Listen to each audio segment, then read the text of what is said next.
Hello, everyone. I guess we can get started.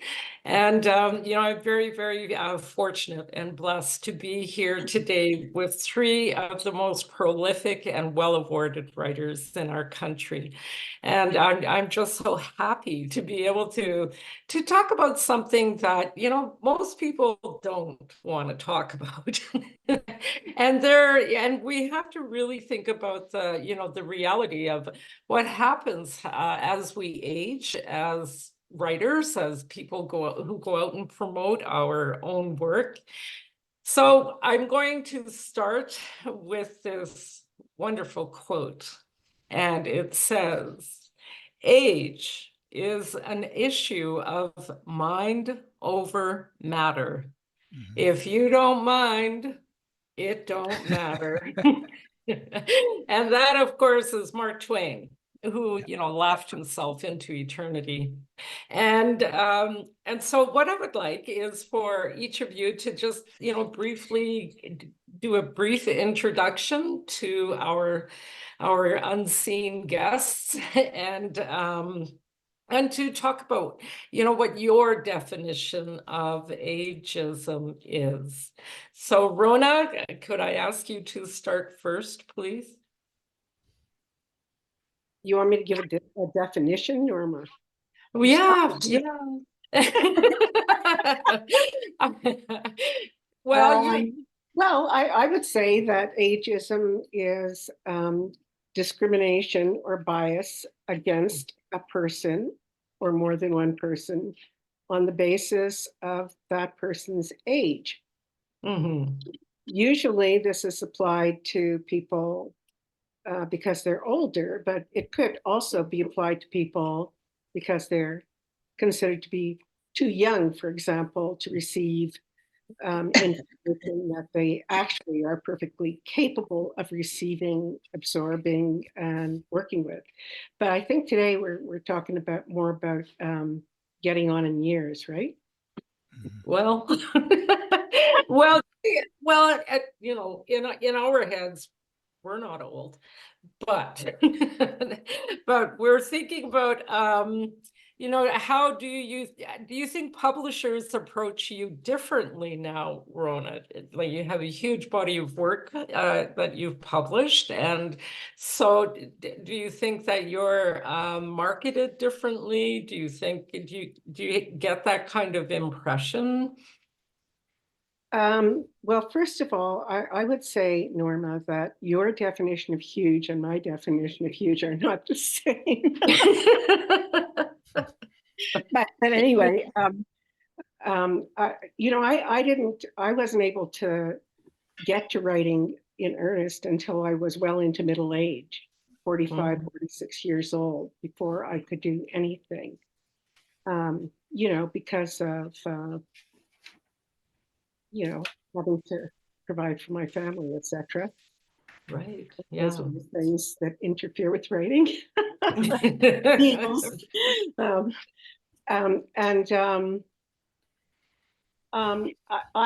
don't, I really don't think that I have suffered from that. Like, I don't think that publishers have looked at me askew because I wasn't 22 years old. But I also think that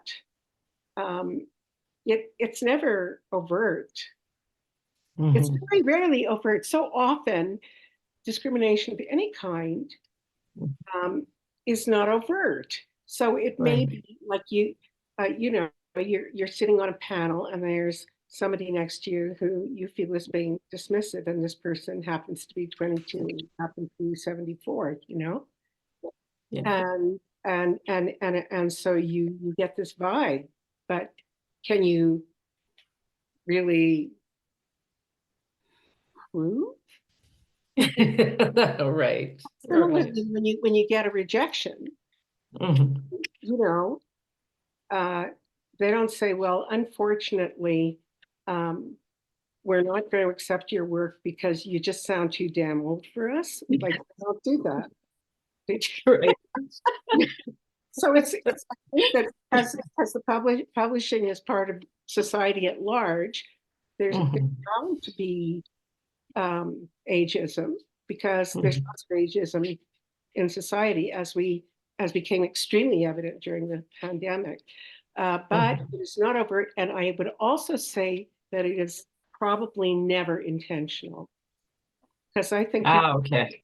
Yeah. yeah, I think people are good, not bad. I think people want the best for other people. Most people are like that. People in publishing, in every aspect of it, you know, the writers, the distributors, the publishers, the people who own bookstores, they're good people. They just want the best for everybody. So I think while ageism exists, it is not overt and often unconscious. Okay. You're such a generous human being. Thank you. Thank you. Talawa, what about for you? First of all, your understanding of ageism, and have you experienced it? Well, ageism, I think it's, I jotted down a few things here. I think it's that attitude that towards older people, gentlemen and women, where like your time has passed.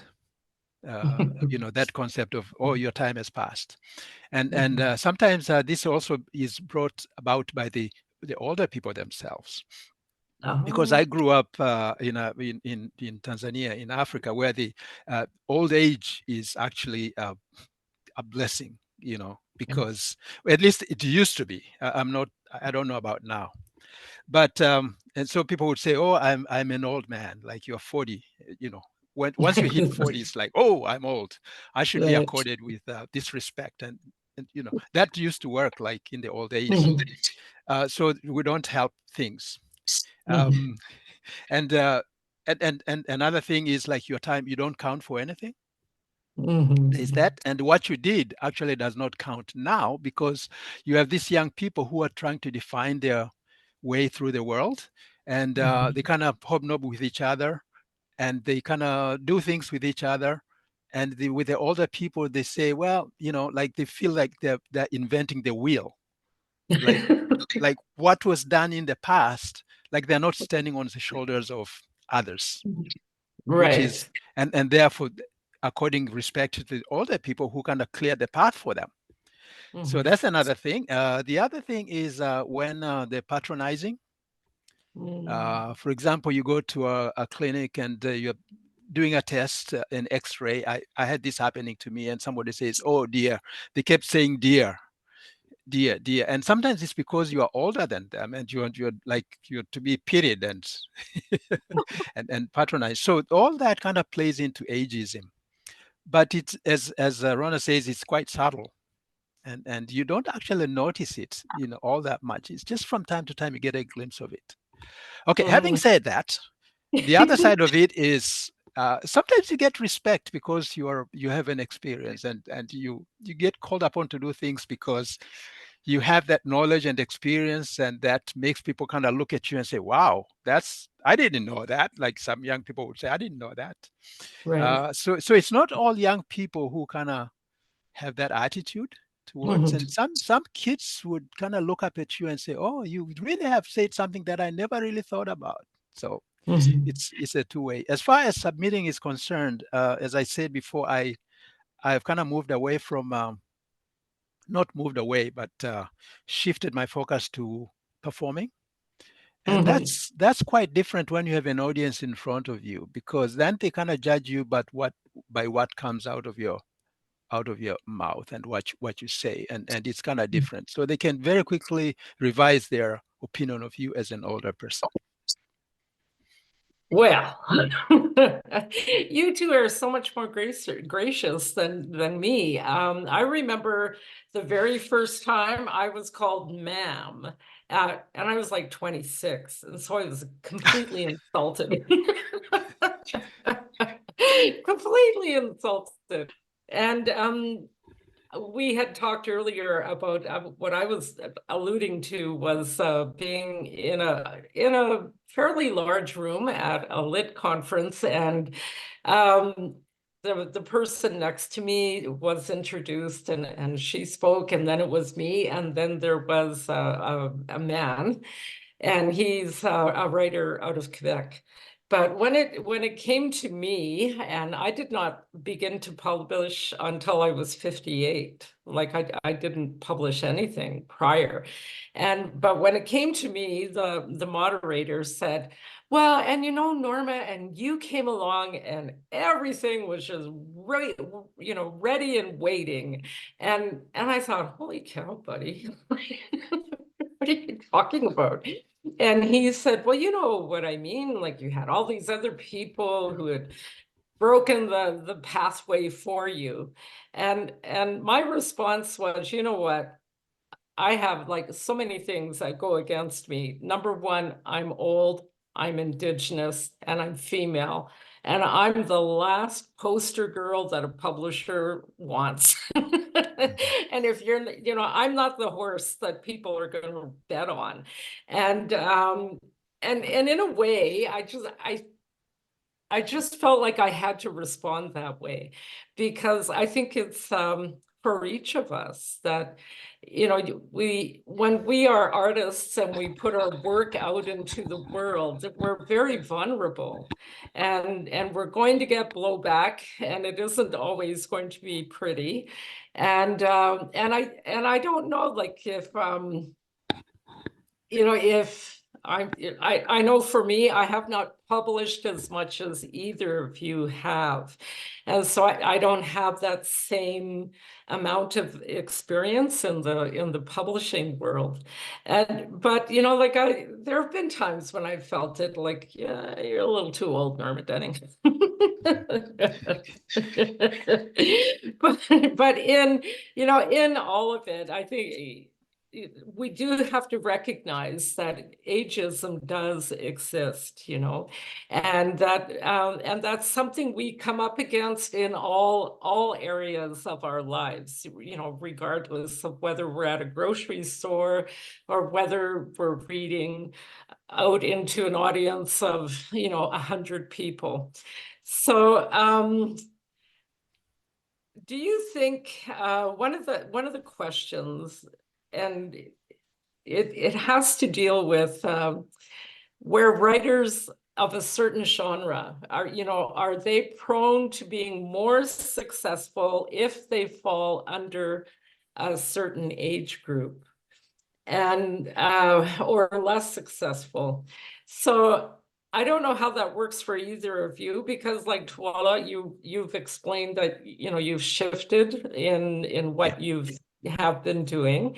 And so, and you indicated as well that there, you know, that there are young people who will say to you, well, you know, wow, like I didn't think of it that way, or so they see your wisdom. Yeah. But you know, does genre matter? Does it matter? Do we have to be a specific age in order to be successful within, you know, within a genre?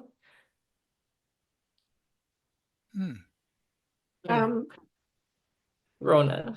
I don't really know about anything about like does it matter if you're a romance writer or a science fiction writer? But Right. as the only areas that I'm really familiar with are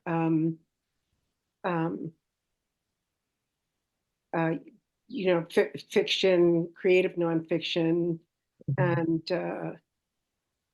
poetry a little bit, and to some extent drama. But I did go through an exercise of looking at the books that CBC has told us are they are what have they said? We are excited about this spring, unquote. Yeah. And I will tell you that in the areas of nonfiction and poetry, as far as I could see, I mean, if what I did was that I kind of put the arbitrarily chose the age 50 Ah, and looked at the author pictures, which I realized, you know, I have varying degrees of resolution, perhaps, in the picture, and you know, whatever. I mean, pictures don't always look exactly like you look in real life, right? So, but I just, it was a very unscientific poll, let me say. And I wouldn't want to be quoted with numbers, but I will tell you that in the area of poetry, I found a little bit of a difference in favor of people under 50 for the ones that the CBC wants us to read. In the area of nonfiction, which they don't really define, but I did find a lot of memoir in there. Memoir is very popular right now, you know. Yeah. And also everything's called memoir, even if it's not what used to be called, Yeah. you know, right. rating a specific event and what came out of it. Now memoir is what used to be called biography as well. So, and maybe with a little bit of yoga thrown in, you know, like it's very, very widely defined now, memoir. But in nonfiction, I found that the numbers were about equal. Oh, okay. But the big difference I found, and really noticeable difference, was in fiction. And I would say that for the most part, they were, what they were calling fiction is what is usually defined as literary fiction. And there was a very, very stark difference, let me say, in favor of publishing writers who are younger. Very stark difference. I mean, to the point that I think even if I were not looking specifically for that, and even though I have really no scientific background, just a great amount of a layperson's interest, but I don't, you know, I've never taken its course in statistics, nothing like that. I dropped it after the first lecture, so I don't know anything about that. But anybody would notice it. It's very noticeable. So I would say that if there's noticeable bias anywhere, it's there. Right. In that area. Is Sharon here? She's having tech problems. Right? Oh, I see. Right. Okay. Yeah. Tech Yeah. problems. Yeah. Yeah. Yeah. So, you know, I was in Ottawa last week, and I was really quite amazed because there were 52 Governor General laureates that were awarded last week, and when I looked around, the majority were over 50, and it really surprised me. It really surprised me, but I was happy to see that. So, you know, I don't know how much age comes into play when it comes to a manuscript, you know, because in theory, that is all the publisher should be looking at.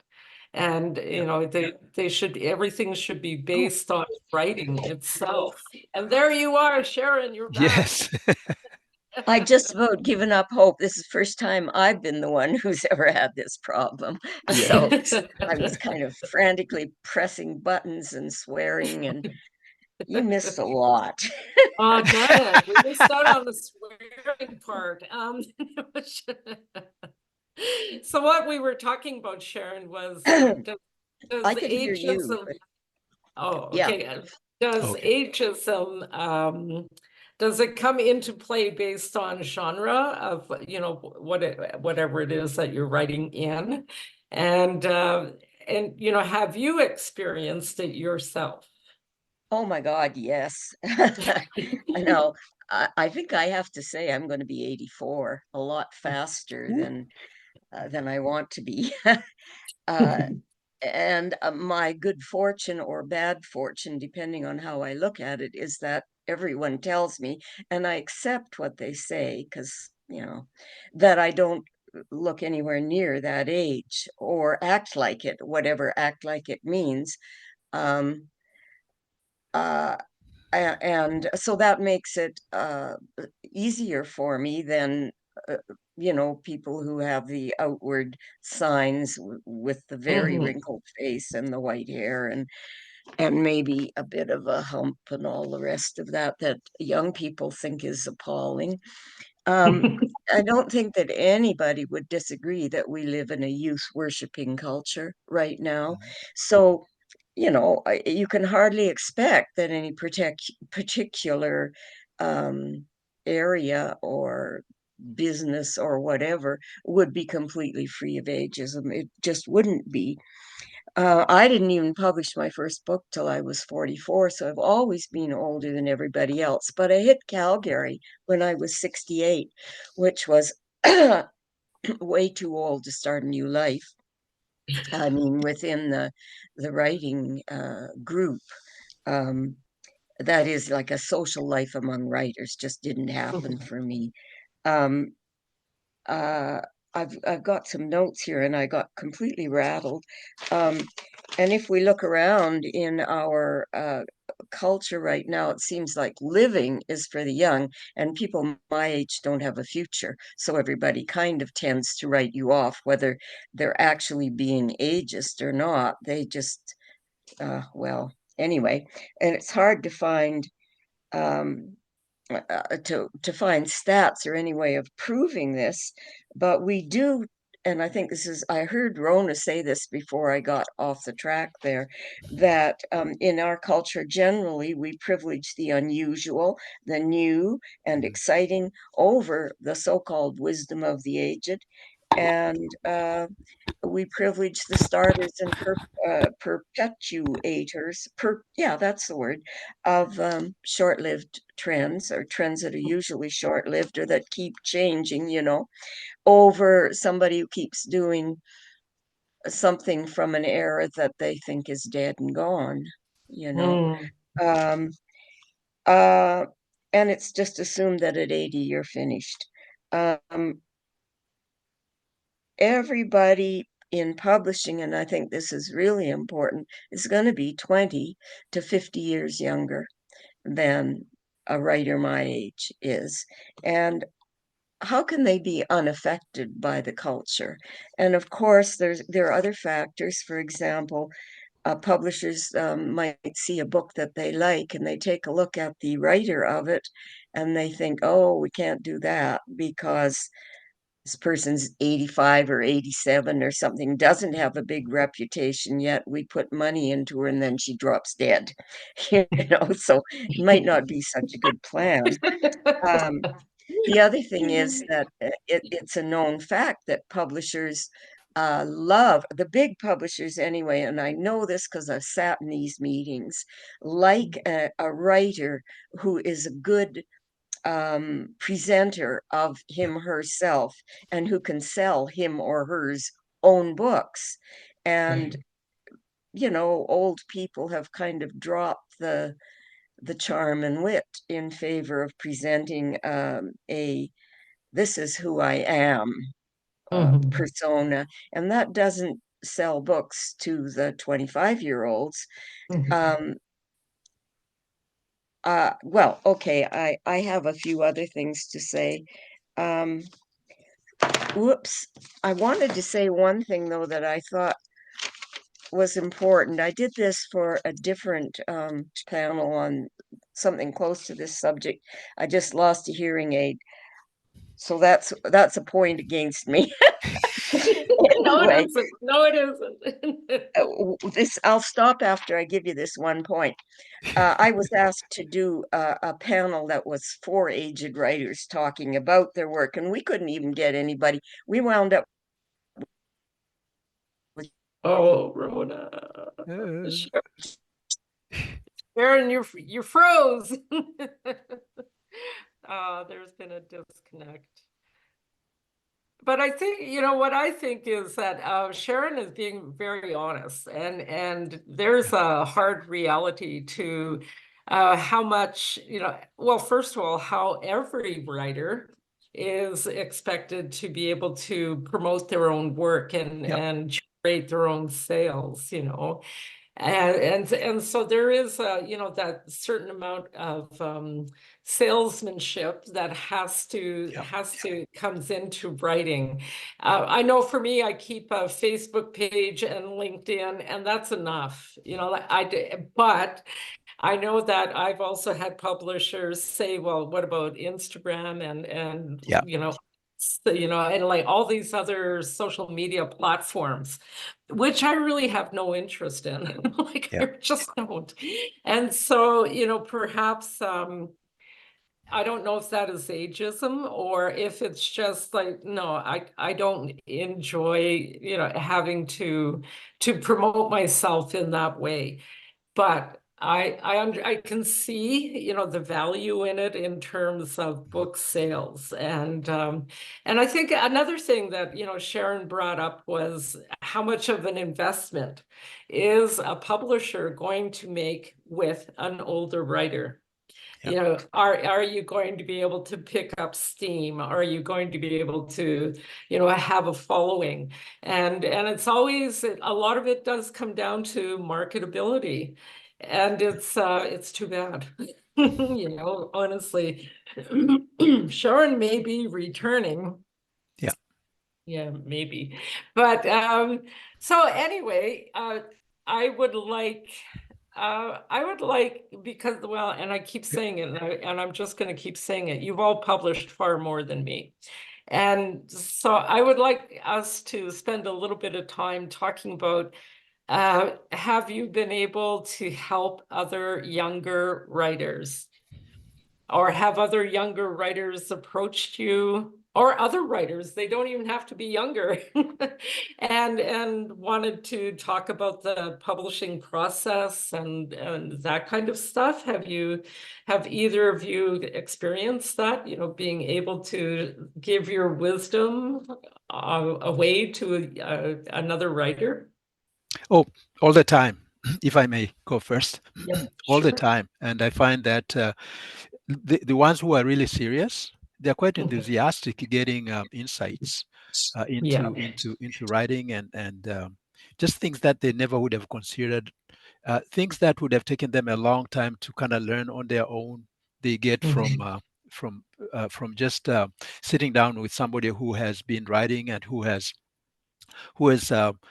learned a few shortcuts and who has made mistakes and learned, and so they get all of that. So I found that to be really refreshing when I meet young people like that, and some not so young, but young people. Just to give an example, there was somebody who's a grandmother who wrote an email to me from England, and her grandchild was writing a soccer story, and it just came out, and she asked me, could I look at it? And I looked at it, and I was able to. It was a really long thing, so I said I can only do 6 pages, but maybe from the 6 pages, the edits that I give would kind of point to what the kid needs to do in the rest of the manuscript.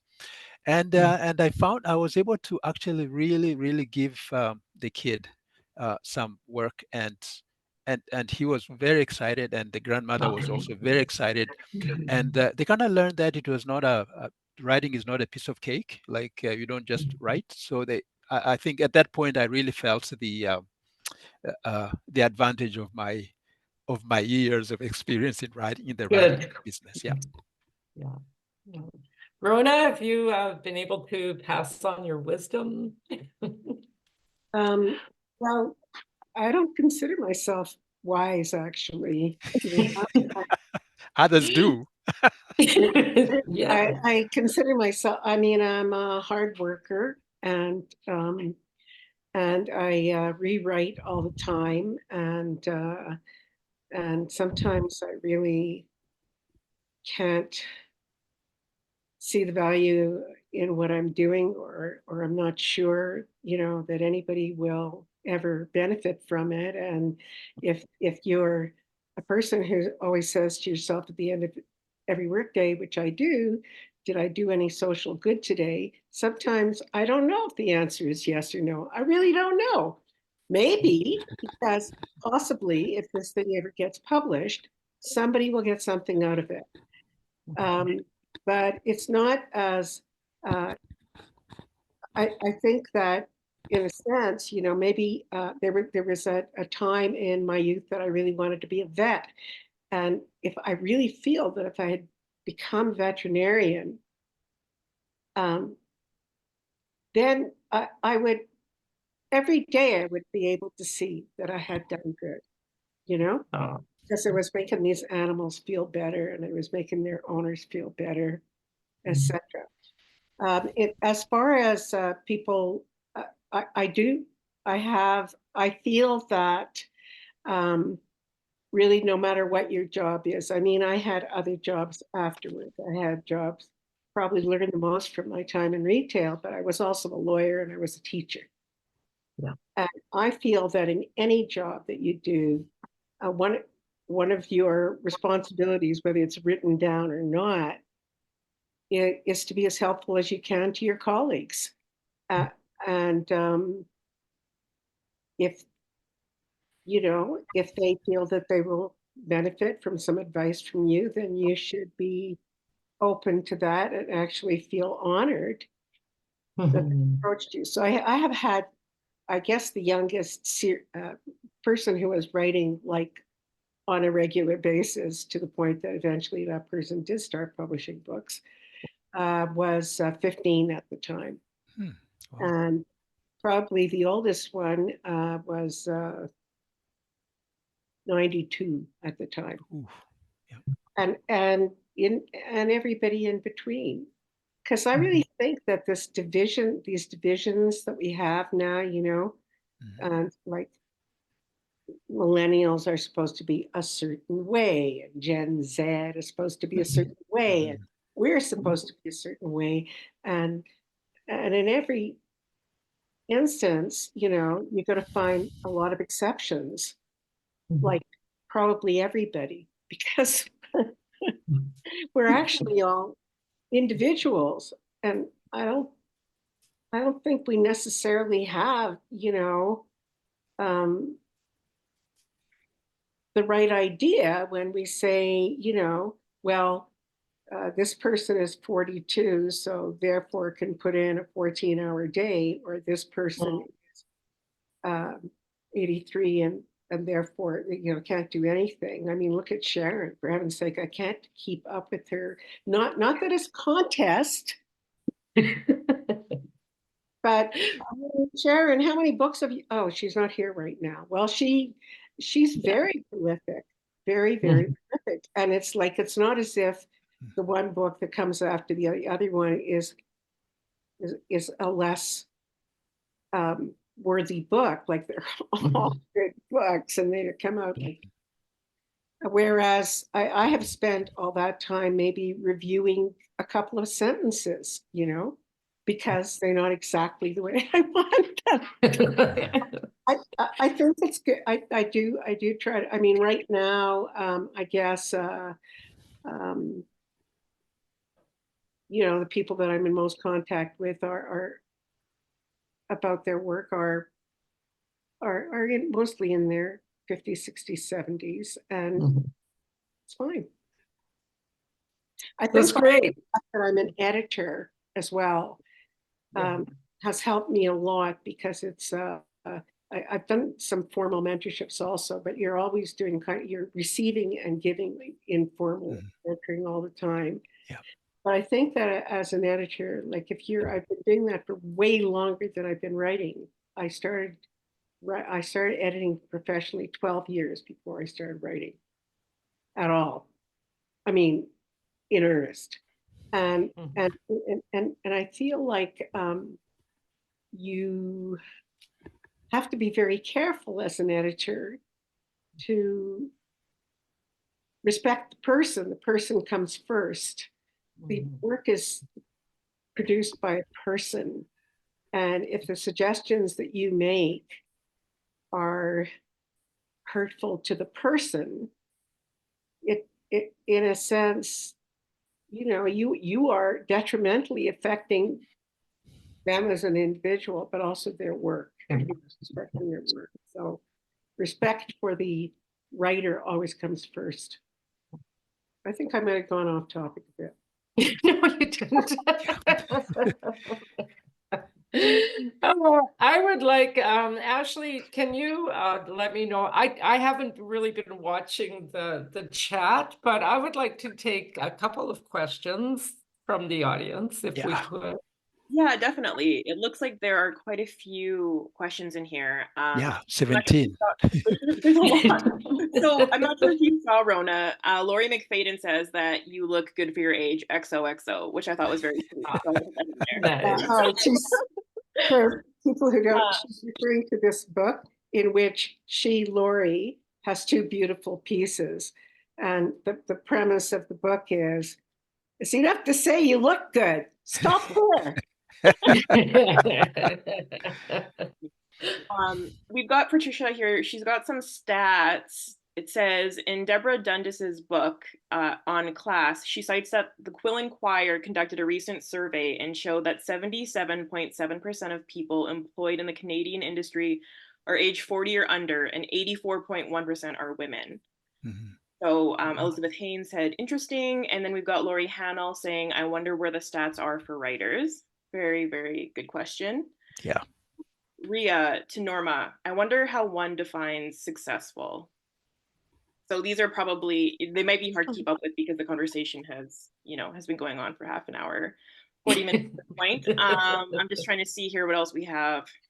Lori Hannell again has said, after my first book was published in 2008, I took part in a survey from Humber Collection that found that the average, and I think this is supposed to be Humber College, that found the average age of writers in Canada at publication for their first book was 46. That actually shocks me. I don't know why that surprises me so much, but that surprises me. That was about my age. Yeah, so we've got that, and then let's see, Elizabeth Haynes. This is just, of course, my experience, but I found it easier to get published as a younger and emerging writer. Sorry, Norma, I know you asked for questions. There's just so much going on in this conversation. Paintings get more valuable after the painter dies, maybe books. And then we've just got, let me see if I can find an actual question because everybody's having such good conversation in the chat. Yeah, here. yeah. Yeah. Does that mean they're not listening to us? That's right. They're talking to each other. That's wonderful. Lisa Waite actually has a very interesting comment here. It's funny because as a younger person, I get more skeps and criticism when they hear I'm under 40 or I'm told I sound like I'm 20 and no one takes me quite seriously. So there's, there's a perspective from the other end of things. Yeah. Well, I can remember a creative writing prof saying to me, the thing with a young writer is that may be all they have, and at the same time, we're talking about, the maturity level of that young writer and what else they have going on in their own lives. So, I remember being told that, they might just only ever have this one story. That was a creative writing professor who had made that comment. And but I would like, for me, how do I define successful? I know when I've had a good write and it's like, oh, that was good. And that's successful to me. I have no idea how other people are going to think about it or take it in. But like Rona and Tualo, how do you guys, how do each of you define, successful? I think for me, there's that personal fulfillment that you get as a writer, that you have really done the best you can, and this is it. There's that one success, but also we can't really turn our eyes away from the success that is required to get your work out there. And that is another success that, whether one likes it or not, is a kind of benchmark of how successful you are by having, people read your work. So that's how I define success. But I think it kind of starts with that personal fulfillment. I'm gonna be able to live with what I wrote, and I'm not gonna be ashamed, embarrassed by it. I think to me at least, that is really, really important. I have to be satisfied with my work, and then if it kind of gets out there, the more it gets out there, the more I consider it to be successful. Very nice, very nice. Rona. I find the concept of success to be problematic. I don't. Everybody has a different way of looking at it, I guess, and I don't really think in terms of whether I am succeeding. It reminds me too much of capitalism, It reminds me too much of, well, we grew our company by blah, blah, blah, and we put out an IPO, and, Right. these things that I can't really relate to at all. So I think more in terms of, have I been as honest as I can? Have I, before I send this thing out, have I brought it to the point that I cannot make it better for the writer that I am today?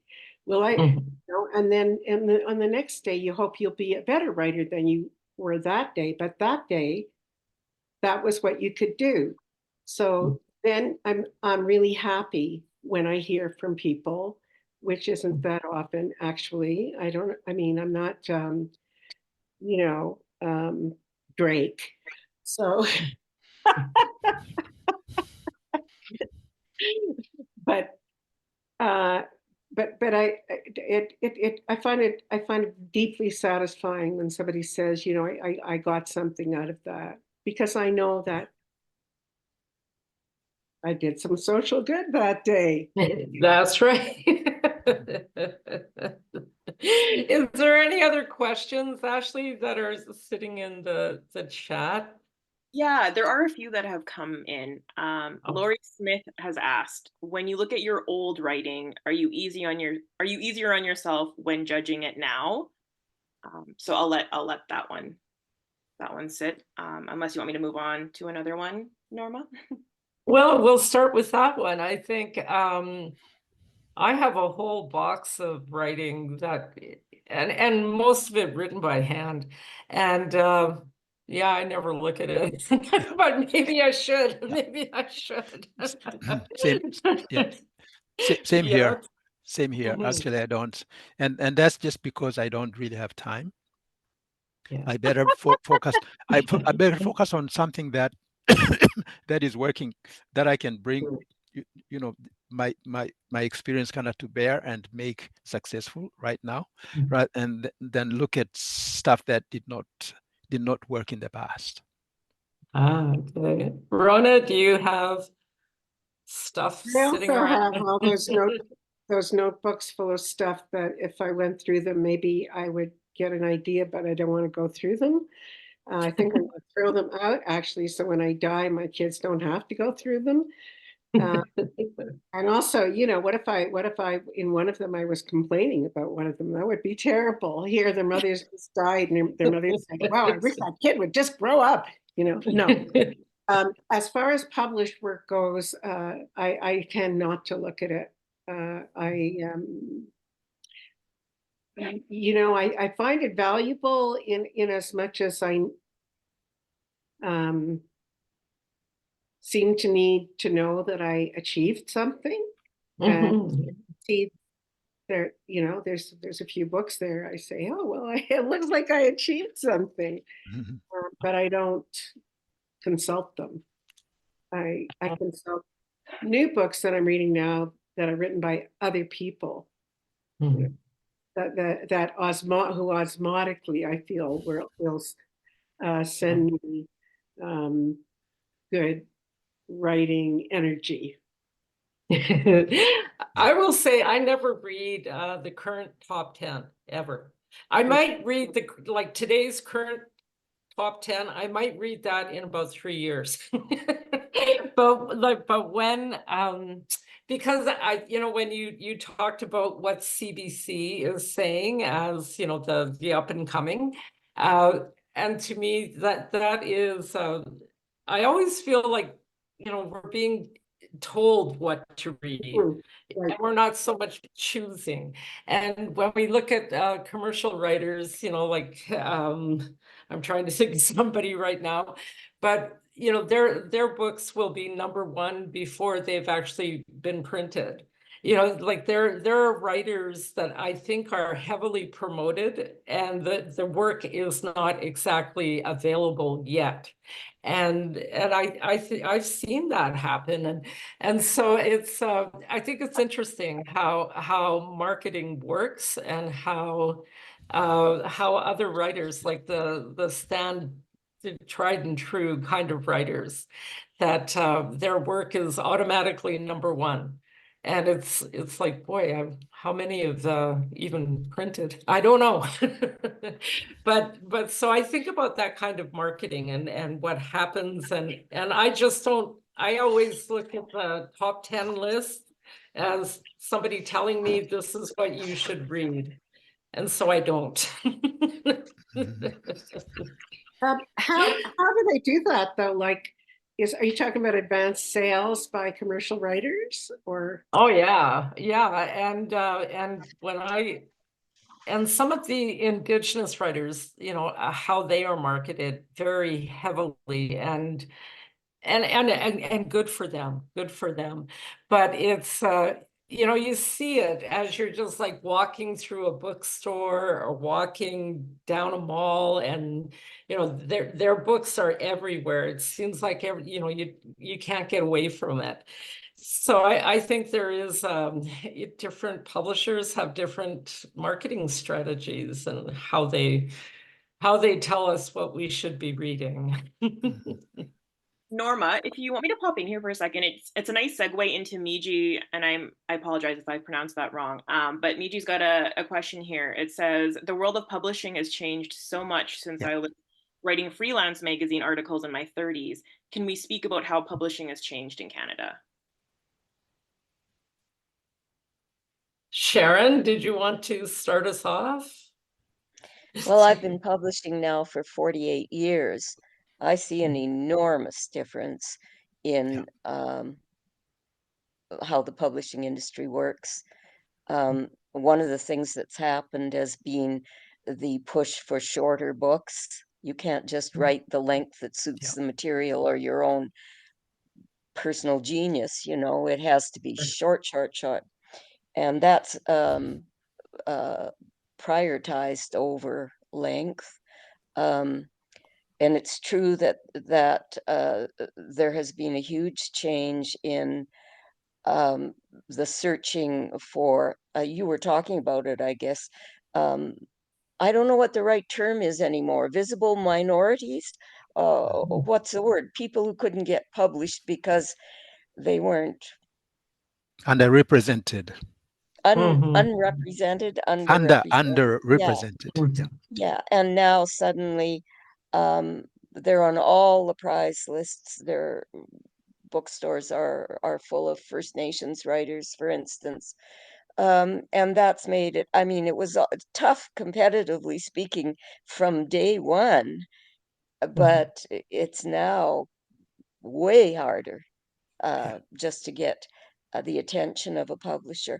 And if you're old and a single old lady, forget it on the whole, unless you have a massive reputation before, you from the past, then suddenly, well, your name means something. But I've been finding there's a publisher who has had a manuscript of mine for something like 6 months without a word, and a couple of prods from my agent and nothing.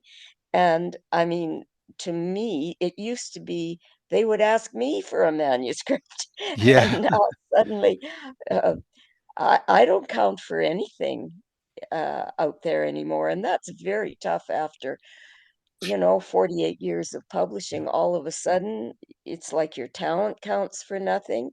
Um, the work you've done. Um, you know, the other thing I didn't want to forget to say was that, when payment for public use or public lending rights Right. decided it didn't have enough money with all the new writers signing on, what did it do? It arbitrarily cut all the old writers' books off the list. Yeah. They Yeah. didn't see it as old writers, they saw it as old books. But Right. that meant already your income has practically, in my case, it's down to about a third of what it used to be from writing and writing activities. And then suddenly my best book, The Perfection of the Morning, or my best received book, is not it doesn't count anymore. I've had at least 5 books cut off the listings, and that's income, Well, I shouldn't complain too much because I'm already getting the top amount, but it still makes me angry. I think there should have been other better ways to decide what books get cut off. And I would say, obviously, it's the ones that don't get taken out of the library, the ones that people aren't reading. Yeah. It is a bias, toward old stuff, Yeah. against For old sure. stuff. I mean, Yeah. I could say more, but I don't want to, I think the Well, other thing. Oh, sorry. good. No, go Just ahead. Go just ahead. a quick note to come back to marketing and social media.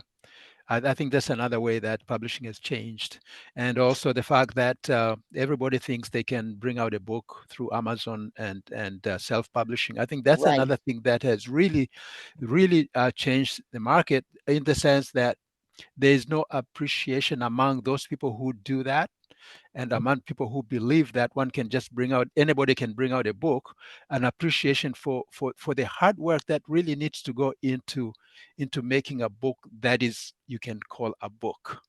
I Exactly. think that has changed as Okay. well. Yes, and the Writers Union now accepts self-published authors, whereas for all the years I'm still a member, but for all the years since I first joined Yeah, 35 years ago or something, self-published books were yeah, not allowed.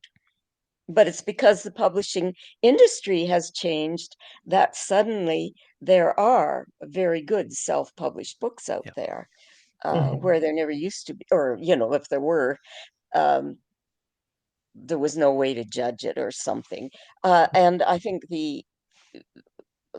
what I should be attached to what we're saying. I'm so rattled, I don't know what I'm talking about now. But No, it's You're doing actually, great.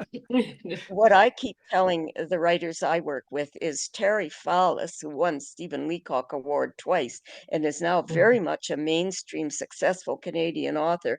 His book that won the most prizes and sold the best and all the rest of it was self-published. So that has changed completely. That's another way.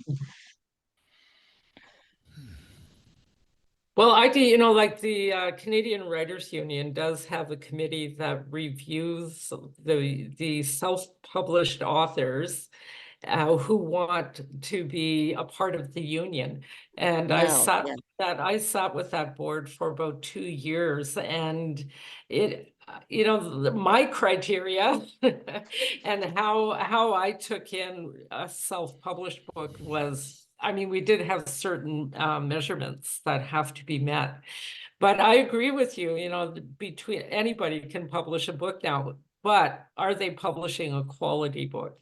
Are they publishing a book that has been peer reviewed and sat through an editor and a copy editor and a production editor, and on it goes, yeah, and yeah. until Exactly. finally that book is out there. So Rona, you seem to want to say something. Well, I didn't want to cut off anybody else No, though. And no, go ahead. Go ahead. yeah, and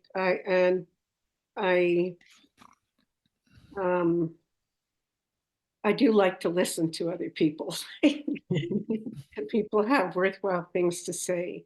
However, I would like to say, well, I mean, there are things that I can say about the union, but I don't speak for the union. I will tell you that I was present at the AGM at which that decision was made. And it was made because the union realized that it was not reaching out to enough writers. And it is now possible with the point system that they use to be admitted as a member of the union without having a book at all. Secondly, on the subject of self-publishing, I would like to say this. I have seen, and I'm sure all of us have, many, many, many, many lousy books that were published by publishers, really lousy books. So in the realm of self-publishing, I think there are a lot of lousy books, just like there are in the realm of publishing by traditional publishers. But I have also seen very high quality books. And some writers who are excellent writers have deliberately taken that path, either with the first book or with several books. They've deliberately taken that path because they wait substantially more than 6 months for a reply. Sometimes they wait for 18 months or 2 years for a reply from somebody looking at their manuscript. And their work is essentially being held hostage, and they don't want that to happen. And the last thing I want to say on this topic is that a writer who was aging and knew that I'm not going to do any identifying here, that they were probably going to die within the next couple of years and did, approached me as an editor and said, I know that I'm known for nonfiction, but I have written a work of fiction here. I'm going to self-publish it because I wanted to come out while I'm alive. And that is a very, very good book. And I am extremely proud to have had that honor of editing that book. And that was a deliberate choice by somebody. That book, I am certain, would have been picked up by a major or kind of middle-sized publisher, had that author gone through the usual process, but by the time that happened, they might have been dead, So that's it's a consideration. But if you notice, most writers in their 80s are not publishing anymore. And for a different panel, I went around and asked some elderly writers and said, have you stopped writing? Or are you just bored with the whole business, or so on and so forth? And I couldn't get answers. My big one was, has your creativity dried up? Nobody would say yes to that. And I can tell you that that's certainly not what's going on with me. So you have to draw the conclusion that it's the publishers who make old writers stop writing, because it's so hard to get published unless you have an enormous reputation like Margaret Atwood, who anybody would publish anything of hers nowadays. I had, for a different lecture that I gave, a whole list of writers who published in their mid to late 80s, really important writers. So it goes around the world. That was, around the English speaking world. And so it can be done. Wonderful books can be written by elderly people, but the bias is against publishing their work, in my opinion, and my experience too. And on that happy note, I want to thank each of you for coming out and for sharing, just all your wisdom and experience and love. And we always have to remember, who are we writing for? Why am I doing this? And really, we could be doing like data entry, but we can instead, we sit and we create and we do our very best. So thank you so much for coming out today. Thank you to all the audience Yeah, Thanks very much to everyone. Yeah, and Sorry. for all the audience. And Thank you, Norma. members Thank of- you, Ashley, too. Yes, Ashley, thank you. Yeah. Thank you, everybody. Yeah. Okay, you guys. All right. Okay, take care. It was great Okay. to meet all of you.